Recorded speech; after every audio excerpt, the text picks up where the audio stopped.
everybody, I'm Carla with Race to Walk, and it is time for another episode in Hack the Saga. So I just did one a few days ago, and then, something came up today, and I thought, hey, I am just going to cover this because I've been talking a little bit about, not a little bit about, a lot about things that I've been dealing with, we've been talking about in this saga, how content creators can protect their work and guard against plagiarism and theft. But today we're going to kind of go back to the beginning, and even before I started this series, Hack the Saga. So what is Race to Walk? Oh, actually, I'm sorry, I forgot. So what I have been doing is I have a channel, racetowalk.org, right? And I've been publishing Bible studies and book reviews. And hold on just a second, Anyway, I started getting hacked and my platforms were being sabotaged. Didn't know who it was at the time. Turned out it was people that I knew from what is now known as Houston Christian University, who a bunch of frauds and stole all my content and then were sabotaging my stuff. And then lying about us being associated from one publication that I volunteered for and contributed to. So anyway, that's a whole crazy thing. And I was reporting it to authorities. I am very good at following directions. I followed every single direction that's given by the Department of Justice and the FBI about what to do if you're hacked. Did all that. Nothing happened. Submitted a 200-page report about what was going on and all these network of sock puppet accounts that I saw running all these scams online. Submitted that on July 28th, 2024. No response at all, other than the attacks got worse. And so anyway, I started live streaming about it on August 4th. And that was a 3-hour live stream. Now, normally you can go to my website, erasetoWalk.org, hack the saga, and you can see, I don't even know what I'm at right now, like 75, 76 episodes about this. Right at the moment, you can't, because there has been such heavy sabotage in the last couple of months that I basically shut off my site. So you can't get to it unless if you have access or you have to have a password to have access, basically. But if you want to get updates, go to either resources.racetowalk.org. That's the normal one that you will go to, and it'll come to my newsletter sign up and my updates. Or if you can't get to that, because that's one of the things that have been sabotaged, you can go to racetowalk.kit.com, and it's the same thing. It's just one is my subdomain directing to it. So anyway, what are we talking about today? This is going to be a little bit different, but it's related. So we're talking about the hidden hand and basically influence campaigns that are being run and they're not disclosed, right? So anyway, that's what we're going to be talking about. But when I was getting ready for this actually, I started talking about this hidden influence and political manipulation. Even before I started this Hack the Saga series, I started talking about political manipulation back in 2023. I had a whole series of updates on how shady manipulators manipulate and distort. Sometimes they straight out lie, but sometimes they take the truth and twist it to make a lie. I taught Sunday school for third graders for 6 years, and that's one thing I told them is that you have to, especially when it comes to the Bible, you have to know the Bible for yourself, so that if somebody says the Bible says a certain thing, or a lot of times people will quote things out of context. If you don't know it, you may think that they're right in what they say. But what I would tell them is sometimes people will use the truth to tell a lie. And this is especially true in politics. And we're coming up on probably going to be very contentious political season. And one of the things that I've noticed throughout all of this, throughout the whole thing, and the thing that really upset me and got me, I think, targeted to begin with, is that when I started calling out the sock puppets, so this is just a little spoiler if you haven't watched anything else. The people that I know are that I know from the apologetics program. Basically, they position themselves as Christian content experts, and I know that for me, they've stolen all of my work, created an AI model on it, and then spun like tons of stuff all over the internet. But not only for that, but for the ghostwrite for Christian influencers, for pastors, which quite frankly, I think that's disgusting.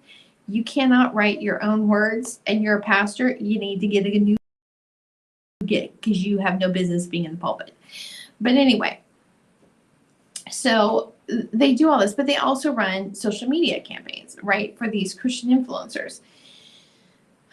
Not going to get into the whole level of fraud that they've been involved in, but what originally upset me was that this is before I knew that the accounts that were surrounding me were run by people I knew. Did not know it, okay? And what I saw was these accounts that were presenting themselves as authorities, like former pastors, writers, supposedly people who knew, right? And they would, they've been around for a while, and then they would decide that, oh, well, I don't believe in, the Trinity, or I don't believe in hell, or, Scripture really isn't authoritative. And it wasn't all one account saying all this, but these, in this circle, there would be these fake accounts that would be saying these things. And it was basically an influence campaign targeting Christians, right? And so I'm really not sure. Like I said, I know that they had, I don't know what the motive of that was. I don't know if it was, I don't know. I mean, I'm sure they weren't doing anything that they weren't getting paid for. I don't know who was paying them. I know that they were doing campaigns for like the FBI and other government agencies running fake engagement campaigns on these government accounts. This is the thing. So, there's been research done that people who are solid in their faith are less likely to be manipulated by propaganda. And the reason is that you can have people, say you have people around you that say certain things, right? But if you truly have a relationship with God and you are going to His word and following His guidance, whatever anybody says around you shouldn't make a difference, right? It can impact you, but your north should always be what the Lord says, right? And that's the reason that people who have a strong faith, who truly seek and follow after God, are more resistant to manipulation. They've done studies. I don't know if, I'm sure they were being paid. I don't know what the point was of that, especially considering that these are people who are graduated from the apologetics program. Some have, Phil Talon was part of it, the dean of the School of Christian Thought at Houston Christian University. These are, I mean, it's just mind-blowing, the people who have been involved in this. But I'm sure somebody was paying them. I don't know who. I don't know if it was the U.S. government wanting more control over citizens. I don't know if it was a foreign government. I really don't know. I don't know. But anyway, this is what was going on. So we're going back to, again, we're coming into a political season, right? And you're going to be seeing a lot of things. You're going to be, all these things coming up, that people making claims, and very rarely do they actually make their argument based on the issues themselves, right? Because it's much easier just to attack people and sling garbage around than it is to actually do the work of truly understanding issues and debating on the merits of the argument and the plan. It's a lot easier just to slander and slime people, right? Okay. But the thing is, when people do that directly, like in advertise, TV ads or sending out mailers, they're required to put, for political campaigns, they're required to put a disclosure on who's paying for that ad. Now, the problem is that on these online campaigns, this is what I'm going to be talking about today. On these online campaigns, they're being run by sock puppets, right?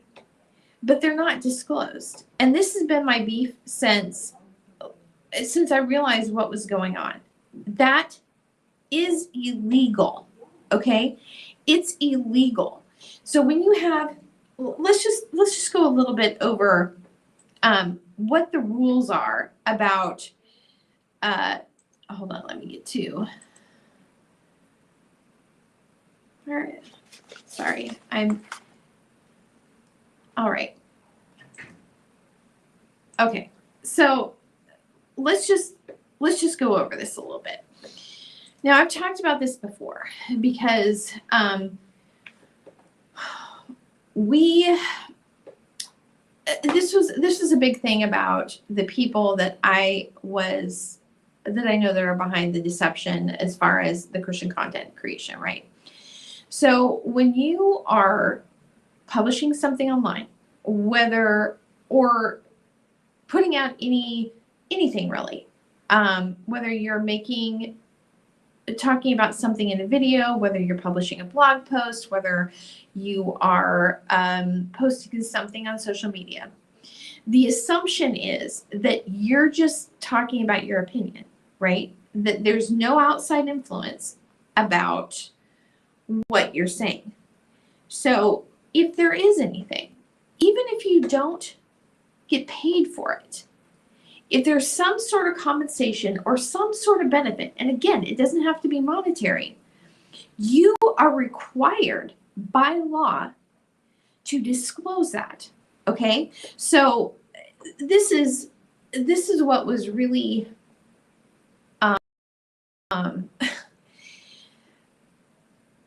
it's just it was like they would be promoting books that they would be getting paid to promote, but they wouldn't disclose it. And this was the kicker about it. So I was in a book group with a lot of these people back in, I think it was 2021 to the beginning of 2022, or anyway, it was right around there. And we would be covering these books in this book club, right? And they had been, this is just a crazy thing, but they had been lying about my involvement with them. Like supposedly we were all part of this group doing whatever. And so I'm just reading the book, along with them in the book club. But I am publishing book reviews on Raised to Walk.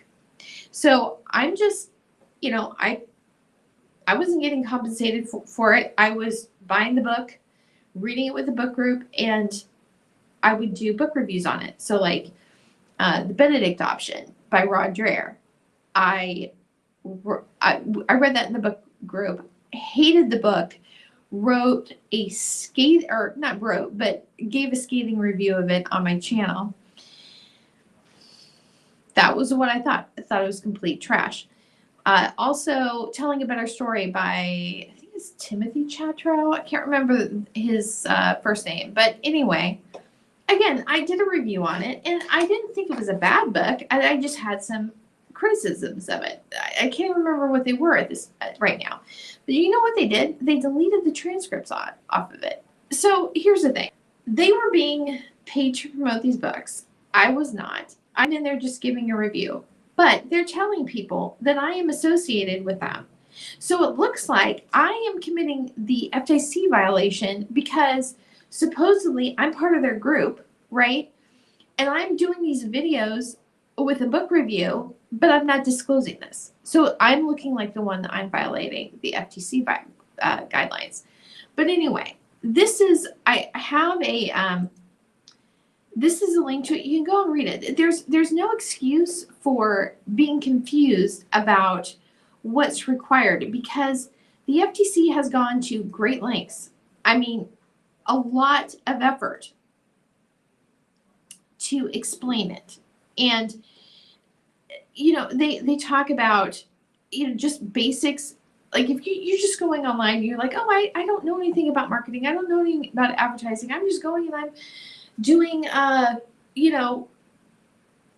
talking about Legos or something. And you don't know like what's required. The FTC has lined it out. So there's no excuse. There is no excuse for confusion about this.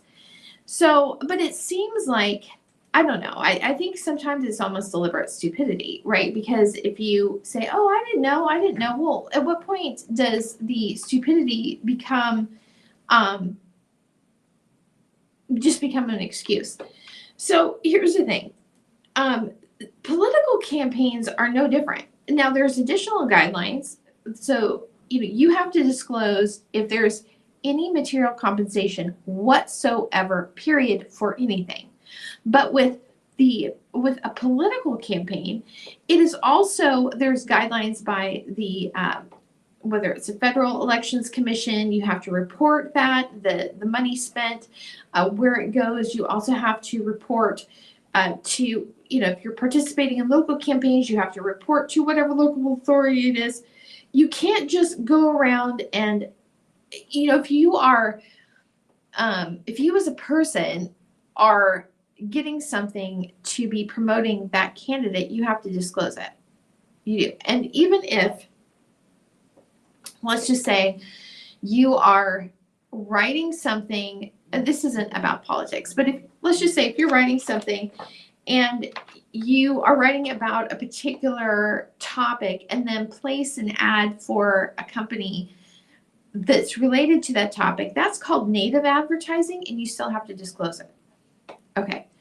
So the other thing, it just seems to me like there's this idea that if you are like a content creator, YouTuber, or whatever, and you are getting sponsorships, or that you don't really have to disclose it, that it doesn't fall under FTC guidelines. That is not true. There's more requirements than just a standard product when you're talking about elections. I actually saw a video clip of Ashley Sinclair or something. I don't know. She was hooked up with Elon Musk or whatever and was this right-wing influencer. And she was talking about how, she'd get paid to talk about certain political topics, and that, they went to parties, and she said, well, it doesn't really, it's not regulated. Or she didn't say it that way, but basically she said that they didn't have to disclose when it came to politics. It's so not true. So not true. I don't know who was telling her that, but that is just not true. But that is individual people, right? And what we're going to be talking about today is, this is something I saw this morning, and it was, just a second, I have so many, Chris Dudley is running for governor of Oregon. So if you are not from Oregon, you may not know who he is, because this is a thing. Oregonians don't normally make a big splash on things, right? And let me see. Anyway, he used to be a Portland Trailblazer. And so people in Oregon know him. People outside of Oregon may not, but people in Oregon do. And I guess, I haven't even been in Oregon up until I was gone for like 24 years. I wasn't really a big sports person anyway. So I don't know a lot of details about him, but there's a ton of people running for the Republican, because we're coming up in a primary, right? The Republican position for governor, because the incumbent, Tina Kotek, is a Democrat, right? So there's a ton of people running in the primary right now, and he's one of them. So anyway, I don't know what CFP certified is. I don't know. Anyway, businessman, he's 16-year NBA veteran, and his this is actually really good. His tagline is standing tall for Oregon, and then there's you see the Douglas fir there. So that's a really good one. But so there was a post that came up across my feed, and it was this one. Is it the same one? No. This is interesting. Okay, it's the same post, but this one's coming on his timeline. The other one must have just been an ad. But anyway, this is a post. Oregon needs a rebound, and I know what it takes to get one. I spent my career doing the work that doesn't show up in the headlines, but decides the outcome. That's actually a good point there. That's what Oregon needs right now. We must strengthen our economy, refocus our education system, and restore safety in our community. We're going to turn the state around with the right priorities and the right leadership. That's why I'm running for governor of Oregon. So here's the thing. I'm just going to say this. If people don't know, like, what's going on with Oregon, I don't know either. Concern has been like complete and total corruption and nobody doing anything. That's been my concern. But even when I was in Oregon back in the 90s, I was selling real estate. Even then, at that time, Oregon was one of the least affordable places to live in the nation. And the reason is, at the time, the housing prices weren't that high, but the wages just didn't match. That is like so through the roof. It's just unbelievable to me. I don't even know what's going on here. I don't know how you fix it, but there is a huge mess and it does need something. I don't know what. So anyway, these are the screenshots I took this morning. So it's basically, the same text. This must have just been the ad that was running. And so it's not the same. What I was seeing was on his timeline. This is just the ad. So it's not showing up on his regular timeline. But check this out.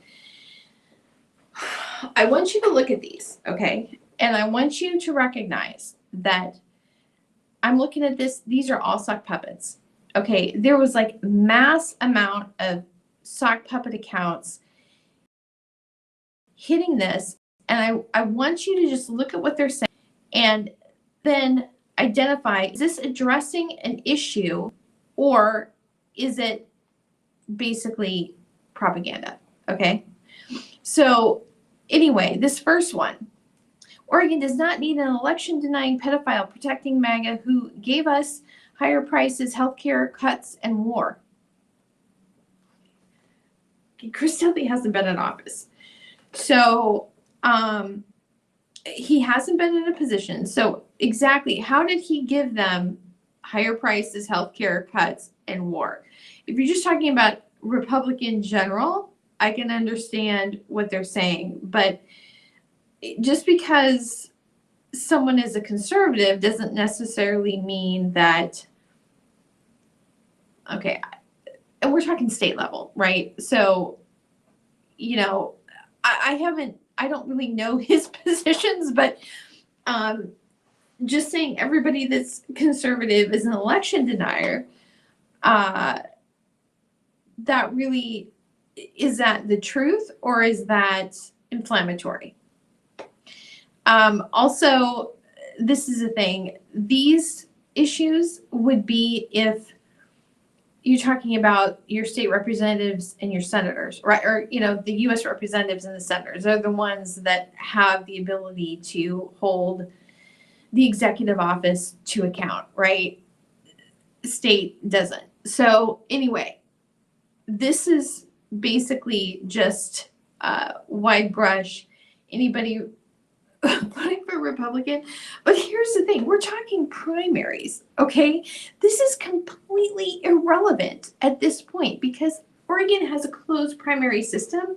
So the only people that are going to be voting for this are possible voters for Chris Dudley are registered Republicans, right? So what point does this make?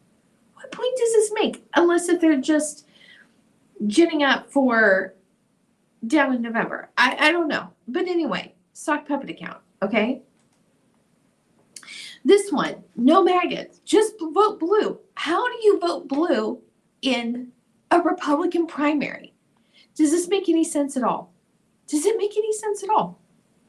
No, it doesn't. It doesn't make any sense at all. Oh, sorry, I hadn't switched. I was looking at one on my computer. But anyway, just vote blue. Does that make sense? No, it does not. So is this logical? No. So here's the thing about social media. you're just scrolling, right? And so are you stopping and actually analyzing what's being said and to see if it actually makes sense? No, you're just scrolling. And so, but there's an impression it makes. And unless if you stop and check it and say, but this is garbage, what's going on here? You're not probably, the message is probably going to sink in the back of your mind without you actually questioning it. I'm just saying. Okay, so this is the next one. Okay, let me see this one. Okay, there was some of them that was just like complete nonsense. But anyway, what's this one?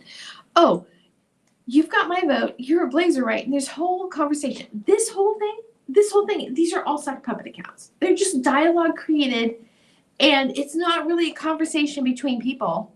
It's just all sock puppet. Like, this is what they're doing.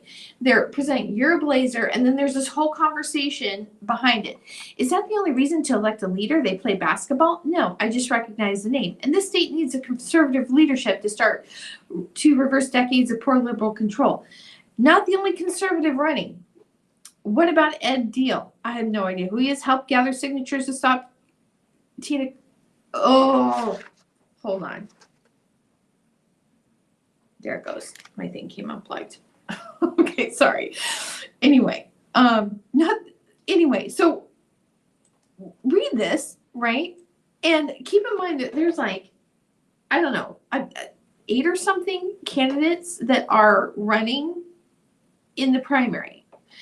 So thanks for reminding me about Ed. He's also a good candidate. However, I think what is a necessary strategy for the primary process is to not be a knockdown drag out between conservatives where they come to a consensus quickly and then all the candidates that would have gotten behind the front runner. Oh, let me go back to the next one.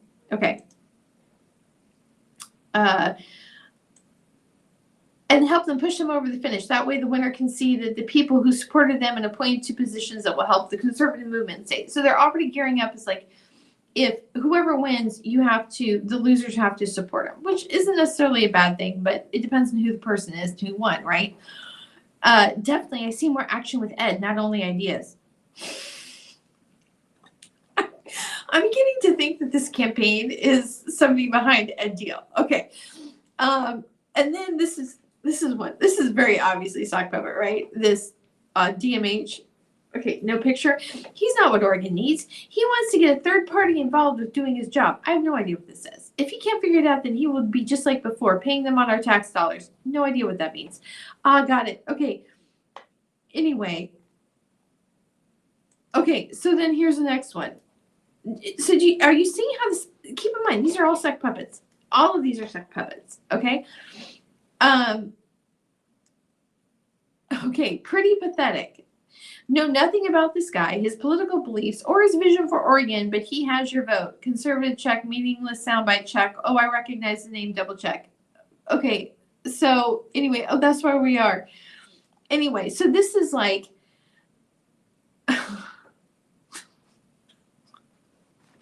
real fine reason to choose a Trump Oscar pedophile supporting basketball player that had the worst hands ever. He couldn't even dunk with turning it over. Okay, this is the thing. The guy was in the NBA for 16 years. Okay, and let me just say, does a turnover have anything to do with governing? No, it doesn't.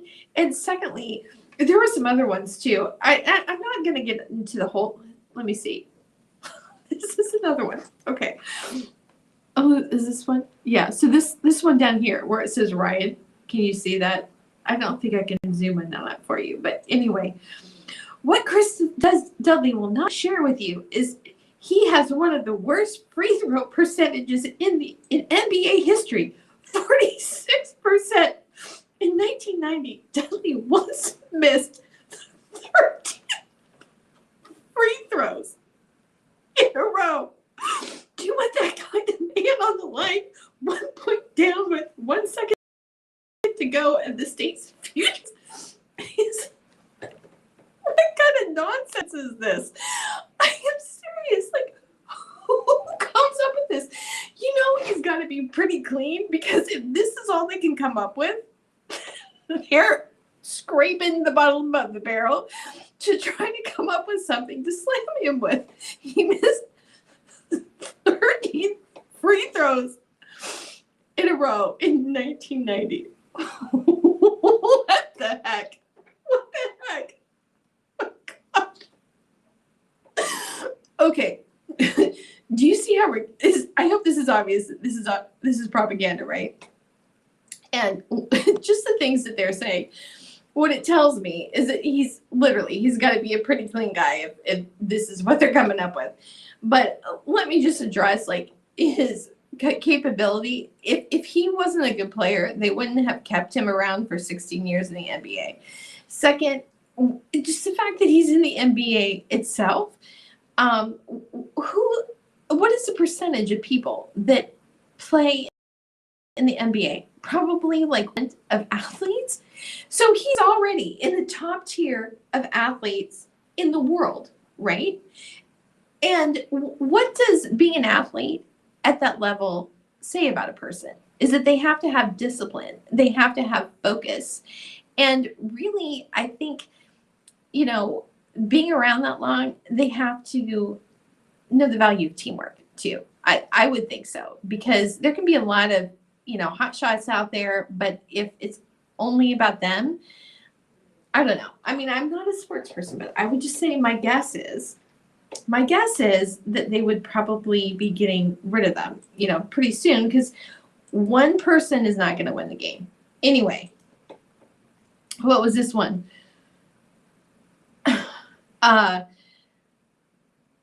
This is weird. You've used a hell of a lot of blue with zero mention of party affiliation.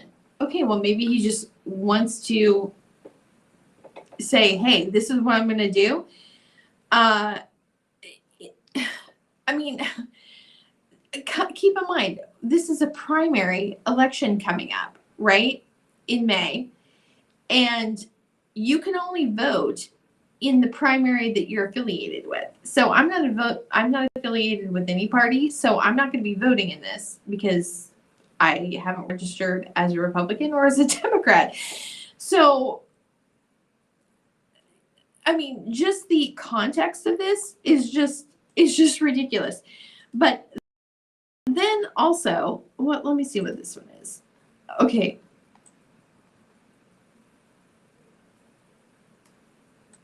Okay, so then somebody says, please tell the voters how you will strengthen the economy, how you will refocus schools, and how you will restore safety. Are you running a no-substance campaign full of slogans and false promises you plan to deliver? No, thank you. The state can do much better. This is a ad on Twitter, right? So exactly, I mean, some of the things, it's like so absurd. Let me see. Let me see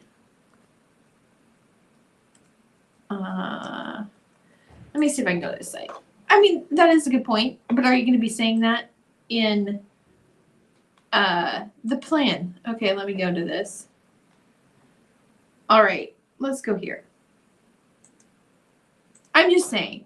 Okay, so honestly, I don't really know very much about. All I really know about Chris Dudley is that he was on the Trailblazers, and I really haven't. I've seen a lot of his ads on Twitter. That's basically how that I knew he was running. Anyway, let me go here. Where's it going? Okay, let's see. I mean, you can go to his website, right? But what I'm saying is, do you see how these comments are not, they're not made in good faith, right? They're not made in good faith because they're not even made by real people. They're being made by sock puppet campaigns that are undisclosed. Okay, so his plans increase affordability through new jobs and better wages, right? Lower taxes on the working class. I mean, so he does have an 8-point plan just on livability, and livability in Oregon is very, very low, very low. It has 4 points on education.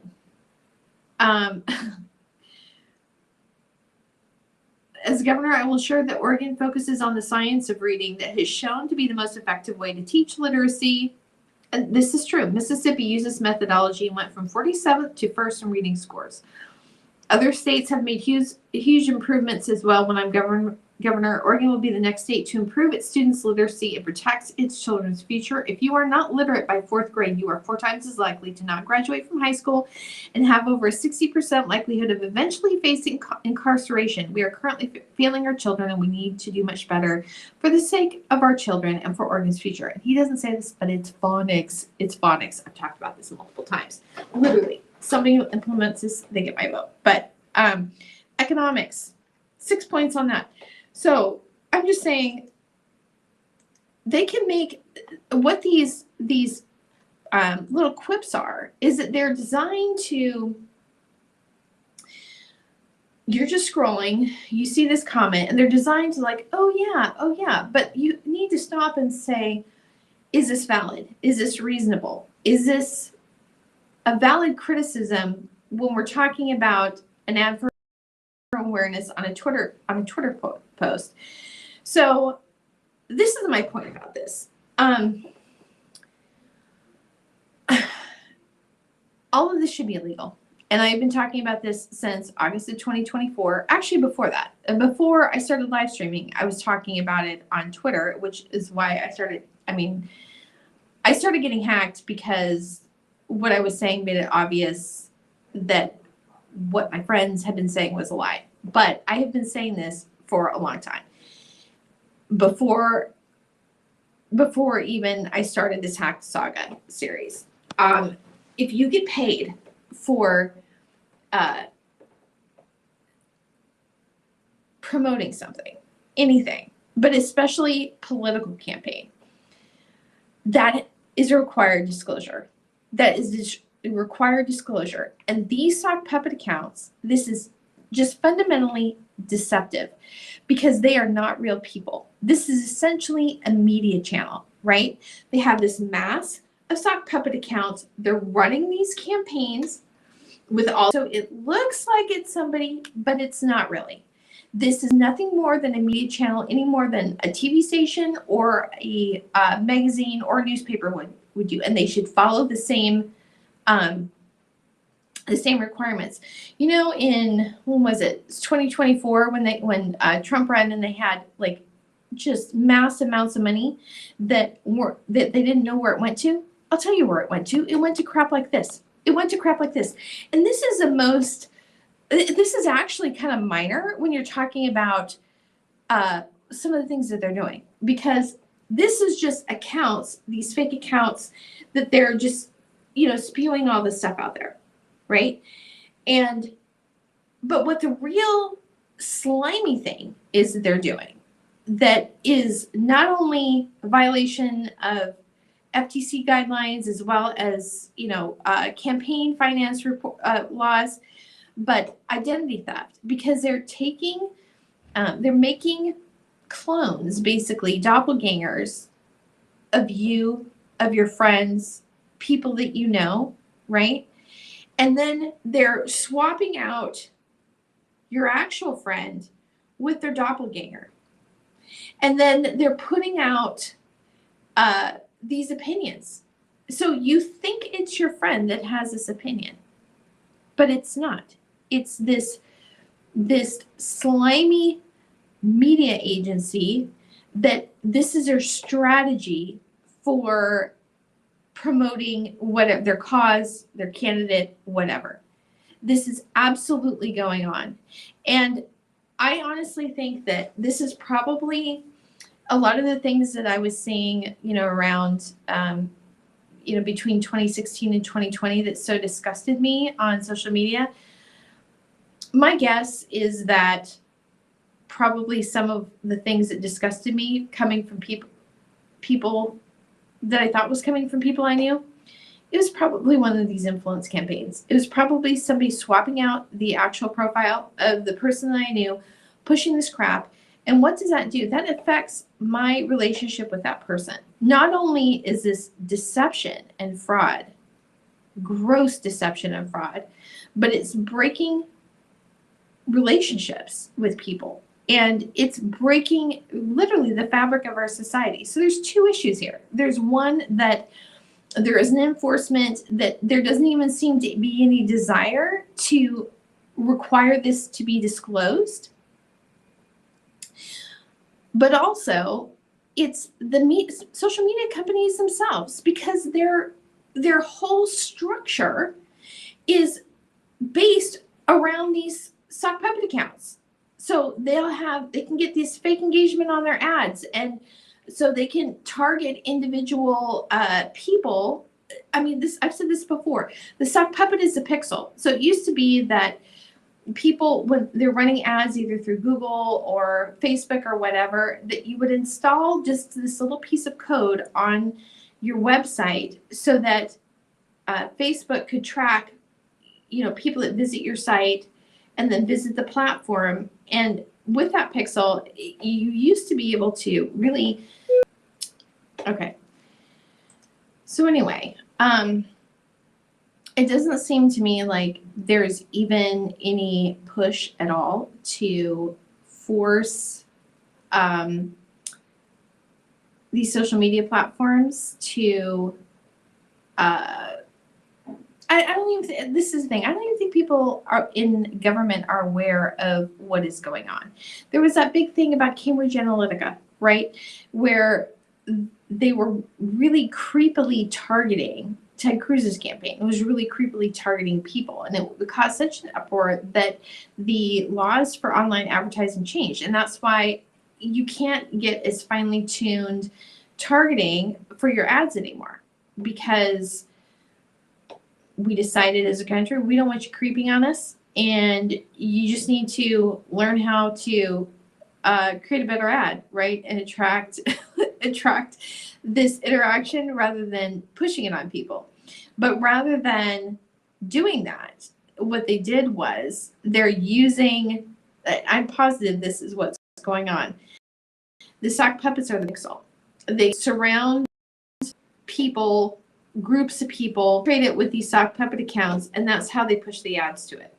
So they're not targeting your profile individually with the ad directly. It's coming to you through the sock puppet. Okay, I'm positive that's what's going on. So anyway, and then the other thing too is that it's so segmented by IP address and profile that we're not even having the same conversation anymore. There used to be this concept of the public square where you talk about issues and, you're all part of the same conversation and you may have a different opinion.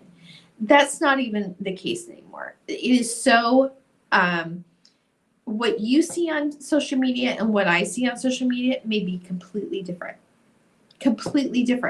And so how can we come together as a community and problem solve and, come to agreement on things? It's literally, when I say this, I'm not exaggerating. It is literally causing the destruction of society. It literally is, because all these people are fragmented in these little segments, right? And so in order to get attention, especially on social media, going for extreme positions and extreme statements, that's just part of the game, right? They don't care about how it impacts the person, how it impacts them emotionally, how it impacts their relationship with other people. As long as they can control it, they don't care. And it's not about connection, it's about division, right? Because that incites views. And there was the shooter last night at, what was it, the White House Correspondents' Center. Why should that be a surprise anymore?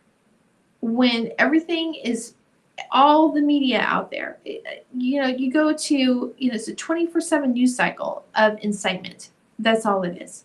It's just incitement. Incitement against the other party, against, there's always some other. And so I'm just saying, most of my audience is Christians. That's who I've been speaking to all the time, right? This since the beginning. My my purpose and my mission is to the church. And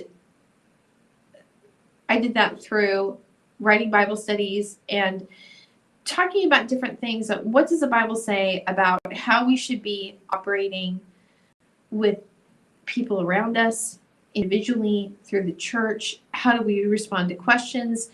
These current topics. How should what we believe as Christians affect our engagement with what's going on around us with the world? And I'm just speaking as a Christian to Christians. This is my challenge to you. Pray about it, see if this is something that you want to do. But my challenge to you is that from now until Christmas, if there is anything that is promoting a antagonism or othering a group or encouraging you to see other people in a negative way, my challenge to you is just cut it off, to block it, to not listen to that news source anymore, or that person or whatever. And just whatever it is, just go to God and say, Lord, what do you have to say about this person or this situation or, some problem that's going on? What is your word in your heart for this situation? And I will just tell you that I grew up in Oregon. I was a registered Republican since the day I was 18 when I first registered to vote. And I was probably like a lot of people, I didn't really look carefully always at the candidates or the issues. I just voted. I was a hardcore, always vote Republican voter, always. And that didn't change until the, some political operators started messing in our school district, and we got this horrendous superintendent. And then there was additional manipulation, and it was from that. It really didn't have to do with, national issues. It had to do with things that were going on in my school district and in my community. And that was what really broke me from the Republican Party, and recognizing that that's idolatry. And one side, one party isn't always right. They're not. And you can't read it now. Oh, actually, you can read it on my Substack. If you go to Substack or racetowalk.substack.com, you can read this on my Substack. But anyway, I have an essay called Elections, Faith, and Parties.